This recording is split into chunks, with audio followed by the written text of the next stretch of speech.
Welcome back ناظرین chairman اسلامی نظریاتی کونسل قبلہ یا صاحب حسن نقد موجود ہیں غالب الجاریہ. قبلہ صاحب, جیسے آپ نے ابھی خود بتایا کہ اسلامی تصور یہ یہاں پہ تھوڑا سا اختلاف ہے یقینی طور پہ, لیکن اسلامی نظریاتی کونسل اور علماء کرام کیا اس چیز پہ اتفاق کرتے ہیں؟ جیسے یہ اختلاف رہا ماضی میں کہ خیبر پختونخوا میں عید ایک دن پہلے ہو جاتی ہے, ایک دن بعد ہو جاتی ہے, پاکستان کے دوسرے علاقوں میں صوبوں میں بعد میں ہوتی ہے, تو کیا اس چیز پہ اتفاق ہو سکتا ہے یا تو سارے پورے پاکستان میں یکمشت ایک دن عید منائی جائے, یا اسلامی اس تصور کو پیش کیا جائے کہ جس علاقے میں چاند نظر آ رہا ہے اس کے مطابق عید منائی جائے؟ رؤیت ہلال دراصل اسلامی نظریاتی کونسل کا موضوع یا مینڈیٹ نہیں ہے. یہ بنیادی طور پہ مینڈیٹ وزارت مذہبی امور کا ہے, لیکن ہم وزارت مذہبی امور کے ساتھ مل کر کام کر رہے ہیں اور متعدد مرتبہ کونسل کے اجلاس میں اس پر گفتگو ہوئی ہے. تو اس بار اگر آپ دیکھیں کچھ کوششیں جو ہوئیں ہم نے بھی کی, اس میں اگر آپ دیکھیں تو تقریباً تمام مہینے اب تک اس میں پشاور اور باقی ملک میں یکسانیت آ گئی ہے, اور گزشتہ عید گزشتہ رمضان اس کے اندر بھی یکسانیت آ گئی ہے. تو رؤیت ہلال کمیٹی کی جو موجودہ چیئرمین ہے مولانا عبدالخبیر آزاد صاحب, اس نے متعدد ملاقاتیں کی ہیں پشاور جو پرائیویٹ کمیٹی ہے مفتی پوپل زئی صاحب کے ساتھ, ہم نے بھی ان کے ساتھ ملاقاتیں کی ہیں. تو اب تک تو اس سال ہم انشاءاللہ کامیاب ہوئے ہیں, دعا کریں کہ آئندہ بھی یہ کامیابی جاری رہے. عام سا ہو گیا ہے حکومتی رہنماؤں کی جانب سے کہ ریاست مدینہ بنا رہے ہیں, ریاست مدینہ بن رہی ہے, تو آپ کے خیال میں کہ یہ میں تو نہیں کہوں کہ ریاست مدینہ بنے یا نہ بنے, وہ ایک تصور ایک خیال ہے, ہر کوئی پیش کر سکتا ہے, خواہش ہے آپ کی بھی ہماری بھی سب کی خواہش ہے کہ بنے. اگر ریاست مدینہ کے وہ تصورات ہی نہ ہو ایک ریاست کے اندر, اور ریاست کے حکمران اور ریاست کے اعلیٰ عہدوں پہ فائز اعلیٰ اختیار رکھنے والے عہدیدار وہ بار بار ریاست مدینہ کا تصور کریں, تو آپ سمجھتے ہیں کہ اس کے متنازع معاملات چل رہے ہیں اور ہم ریاست مدینہ کا دعویٰ کریں, یہ درست ہے؟ ظاہر ہے کہ ایک پورا تصور ہے اور پھر پوری ایک عملی شکل ہے.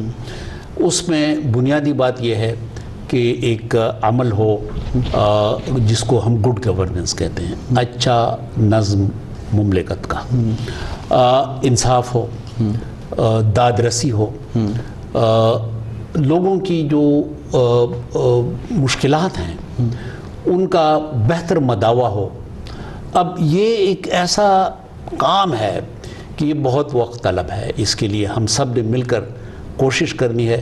صرف قانون سازی تک یہ محدود نہیں, ہم نے انصاف جو ہے یہ قانونی انصاف نہیں, معاشی انصاف بھی ہو, عدالتی انصاف بھی ہو, آپ کا ادارتی انصاف بھی ہو, تو یقیناً ایک وقت طلب کام ہے. آپ کے خیال میں پہلے بنانے کے بعد دعویٰ کرنا چاہیے یا بنانے سے پہلے دعویٰ کرنا؟ دیکھیں وہ تو جو پارلیمانی نظام ہے نا, تو پارلیمانی نظام سب یہ ہے کہ ہر سیاسی جماعت یقیناً اپنے دعوے کرتی ہے. اب یہ پارلیمانی نظام سے ہم ماورا کوئی ایک نیا نظم تو نہیں بنا سکتے, تو پارلیمانی نظام میں پولیٹیکل پارٹیز کی ہم کہتے یہ ہیں اور چاہتے یہ ہیں کہ اس کی عملی شکل بھی بہتری کی طرف جائے, گڈ گورننس آ جائے, لوگوں کی مشکلات حل ہوں.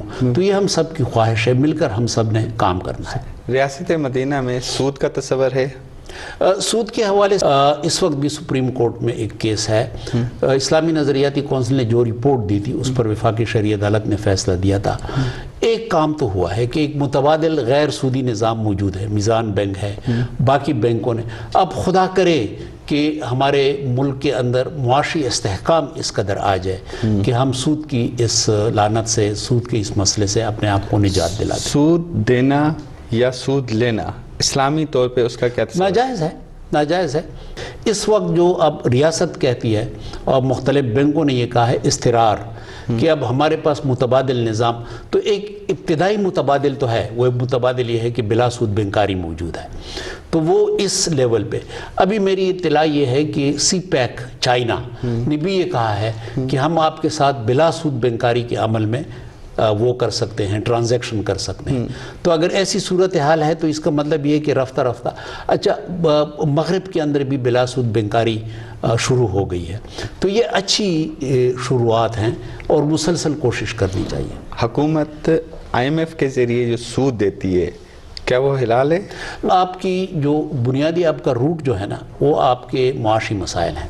خدا کرے کہ معاشی طور پہ آپ کا ملک اتنا مضبوط ہو کہ آپ کسی سے قرضہ لینے کے محتاج ہی نہ ہو. بس بوقت ضرورت اگر سود دیا جائے یا لیا جائے وہ جائز ہے؟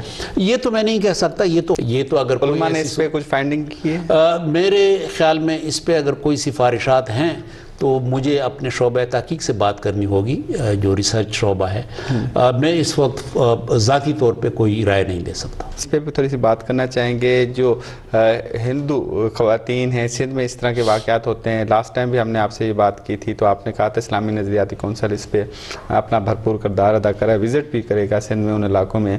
اسلام میں تو جبر کا تصور نہیں ہے، اسلام میں رضامندی کے ساتھ شادی کا تصور ہو یا اسلام قبول کرنے کا تصور ہو، تو اس طرح کہ اگر علماء کرام اپنے آپ کو مذہبی عبائے میں اوڑھ کے کہتے ہیں کہ ہم نے یہ نیک کام کیا ہے، لیکن جبکہ اس کا تصور پیچھے سے کچھ اور معاملات ہوں، زبردستی کا تصور آ جائے، تو اسلام تو اس کی اجازت تو نہیں دیتا، لیکن کیا ریاست اس چیز کی اجازت دے سکتی ہے؟ بل میں اس پر تو ہم سب کا اتفاق ہے کہ فورس کنورژن، زبردستی تبدیلی مذہب کی اجازت بالکل نہیں۔ بال اختیار، یعنی آپ اختیاری طور پہ مذہب تبدیل کریں تو اس کی گنجائش ہے، اجازت ہے۔ اس میں کچھ صورتیں جو ہیں وہ زیر بحث ہیں، تو امید ہے کہ ایک بہتر بل آ رہا ہے۔